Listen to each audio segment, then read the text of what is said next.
now we want to build a cane for him. So walking stick's going to come about, the handle wants to be about hip level, and essentially long skinny cylinder. So let's start with the cylinder. Definitely too many subdivisions axis. I'm going to come down to 8 for this one. And radius, let's go with 0.1, maybe 0.2.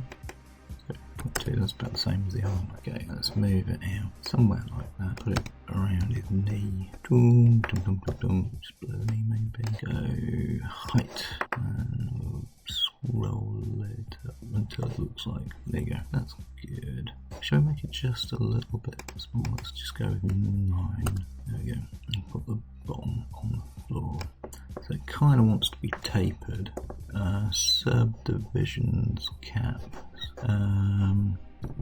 Let's go with 0, and we can cut a bottom one later. So if I go vertex, these vertices, and then skinny the bottom in, so it's a little bit tapered, probably a bit big still. Something like that. If we put a knob on the top of it. So overall, probably still a little bit chunky. I won't make it too small though. Something like that. Okay. That's a front to back. So what's front to back? The bottom one's quadding. So let's do that first. Let's go F. And we'll go from U to U, from U to U. So that's quads. And then we'll multi-cut tool, hold the control key. Do that. Multi-cut tool, hold the control key. And so now if we go 3, get a sharper edge at the bottom. Put a arrow at the end of it, maybe something like that, and then we'll want a few subdivisions up and down it. So I'm going to hit control, put a few in there, and I want it to be a bit gnarly, so I'm going to select to move, get these ones, maybe just move them a little bit, something like that. I don't want to be too gnarly, be just off straight, and I suppose if that goes that way, go that way a bit, we'll go that way, that way a little bit. Okay, pretty much almost straight. Looks like it's coming out of a branch or something, which is good. And then we want to make sure that it doesn't round off too much at the end there. Okay, so that's mainly the stick itself. I want to put a knob on the top, so I'm going to get, oddly enough, a box cube. Bring the cube over to where it is. And come up here, stop. So I'm now going to go mesh smooth. I want it to be a circle, but not with triangles, so I'm going to do that. Go close. Smooth to 2 subdivisions. It's too big, so I'm going to go R. Scale it down until it's about right. Line it up in the front view. So in fact we can bring it down so we go that centre line wants to be on that centre line. If we go here, the centre line wants to be along the centre line-ish. Lift it off, and then in this view, if we go underneath, I'll go face that one, shift that one, shift that one, shift that one. I'm going to extrude them in the world down a little bit, scale them flat, scale them in, and circularise them. Okay. Okay, so we've got that first transition there off the sphere. So I'm going to go extrude again in the world and down. We can see what the relationship is between that and that. Right, okay. Project mode. So it doesn't quite line up perfectly now. How did I move that? So move it over there. Yep, this one. That's not too bad. Right, okay. Multi-cut tool, control there. That's going to be a little bit of decoration, so I'm going to go that. It's going to be that. And so now we just need to make it stay like that. So I'm going to get 1 here. So that's basically so when I smooth it, it doesn't completely disappear. And 1 here, 1 there, and probably something like that. And then wrong object. Haha. Never mind. Right. Okay. So 1.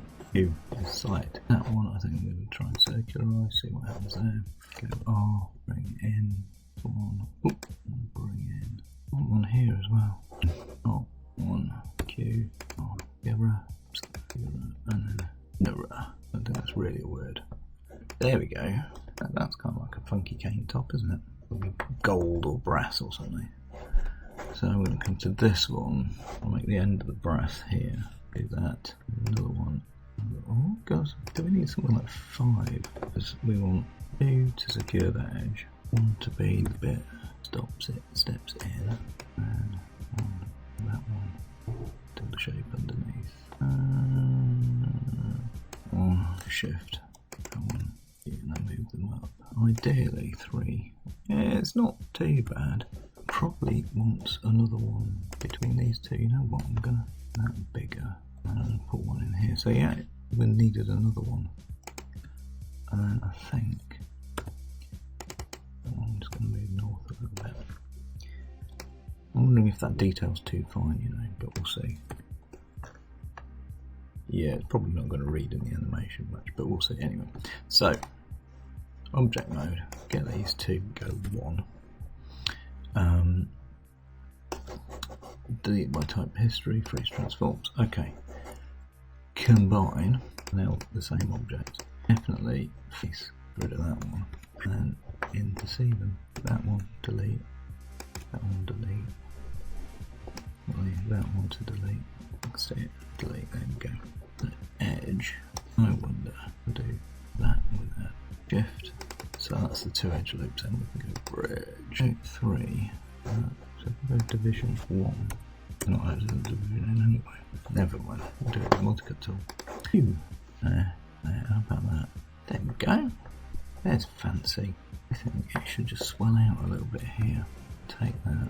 Actually, let's look at that and smooth. So it needs its own edge loop to do that with.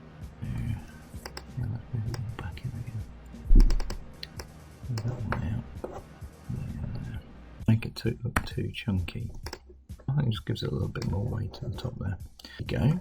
I believe his gentleman's cane. So we've got a prop for something you can put down and pick up and that kind of thing. Okay, so that is all the modelling done. So now we can do things like this. We can go and go. What I want is body mesh, or you can call him, you know, Baron mesh, Baron skin. If you want the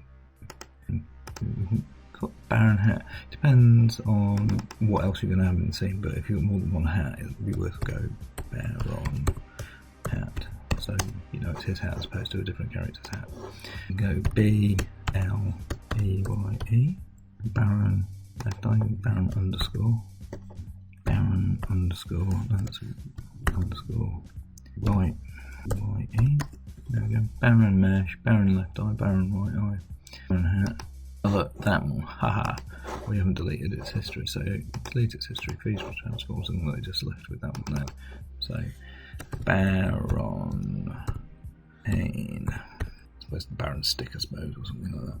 Right, okay, that's that. So we've still got these images in here. So what I'm going to do now is I'm going to get those ref images and I'm going to delete them. And I'm going to come here and go ref images, delete layer, because we don't need those anymore because we finished modelling them. So now we've tidied it up. And what I'm going to do is I'm going to get those two, I'm going to middle mouse click and I'm going to drag them underneath the Baron hat. So Baron mesh is the body, then the left eye, then the right eye, then the hat, then the cane. So we're going to start to organise things. As soon as we start putting joints and stuff like in there to rig him, that's going to get really, really busy down that side. So keeping it organised, keeping it named properly is a good idea. So next one, we're going to unwrap him so we can paint him like a Dungeons and Dragons miniature. But actually it's just shading and texturing. Okay, see you in the next one. Bye.